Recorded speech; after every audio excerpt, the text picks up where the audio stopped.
বলেছেন 10টি বিপদের মধ্যে আপনি পড়েছেন এমন বিপদ, এমন ক্রাইসিস যা থেকে পরিত্রাণ হওয়ার মতন কোনো আর সম্ভাবনা নাই। আমার রাসূল বলেছেন, তুমি যতই বিপদে পড়ো, যতই সংকটের মধ্যে তুমি নিপতিত হও না কেন, তুমি যদি আমার উপরে বিশ্বাস করে, ইয়াকিন করে, মনোনিবেশন করে আমার উপরে দরুদ শরীফ পাঠ করো, আমার আল্লাহ রাব্বুল আলামিন সমস্ত রকমের বিপদ আপদ মুসিবত থেকে তোমাকে হেফাজত করে দিবে। জুমার দিনে এজন্য বেশি বেশি করে দরুদ শরীফ পড়ার কথা বলা হয়েছে। দরুদ শরীফ কোনটা?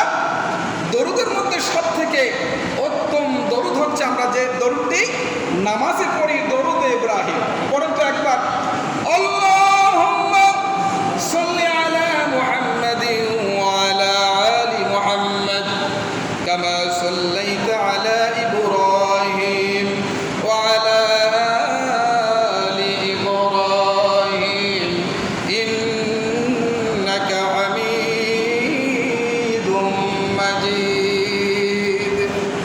আল্লাহুম্মা বারিক আলা মুহাম্মাদিন ওয়া আলা আলি মুহাম্মাদ কামা বারাকতা আলা ইব্রাহিম ওয়া আলা আলি ইব্রাহিম ইন্নাকা হামিদুম মাজিদ। আমার রাসূল বলেছেন, আপনি দোকানে আছেন, আপনি ব্যবসা করেন, চাকরি করেন, বিভিন্ন কাজে আপনি ব্যস্ত আছেন, আমার রাসূল বলেছেন যখনই সময় পাবা মুখে মুখে তুমি আমার উপরে দরুদ পড়বা। যদি এত বড় দরুদ পড়তে তোমার সমস্যা হয়, তুমি সময় না পাও, তাহলে কমপক্ষে আমার উপরে সংক্ষিপ্ত আকারে সাল্লাল্লাহু আলাইহি ওয়াসাল্লাম পড়বা, তাহলে এর কারণেও দরুদ শরীফ পাঠ করার সওয়াব হয়ে যাবে। কিন্তু এই দরুদ শরীফ আপনাকে অত্যন্ত মধুমিশ্রিতভাবে বিনয়ের সঙ্গে আল্লাহ রাসূলকে ভালোবেসে সাল্লাল্লাহু আলাইহি সাল্লাম কি বললেন না বললেন আপনি নিজেও বুঝলেন না, এভাবে কিন্তু করা যাবে না। বুঝতে পেরেছেন? তাহলে জুমার রাত্রে আমরা বেশি বেশি দরুদ পড়ব তো ইনশাআল্লাহ। কথা বলে, আরে দরুদ পড়বটা কি মোবাইল চালাই তো দিশা দুয়ার খুঁজি পাই না, কি বলে? আরে ভাই, জুমার দিন মানে কি? বৃহস্পতিবার সন্ধ্যা থেকে নিয়ে জুমার দিন সন্ধ্যা পর্যন্ত এই সময়ে বেশি বেশি দরুদ পড়তে হবে।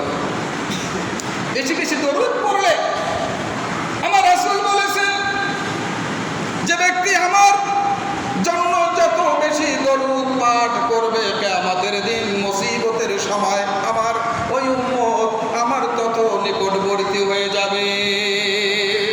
আর আমি আল্লাহ রাসূল তার জন্য শাফাত ওয়াজিব হয়ে যাবে। আমি আল্লাহ রাসূল তাকে শাফায়াত করে জান্নাতে না নিয়ে যাওয়া পর্যন্ত ক্ষান্ত হব না। রাসূলের প্রতি দরুদ পড়লে পরে কিয়ামতের দিন আল্লাহ রাসূল বলেছেন, সে ব্যক্তি আমার তত নিকটে আসবে সে যত বেশি দরুদ শরীফ পাঠ করবে। সুবহানাল্লাহ বলেন।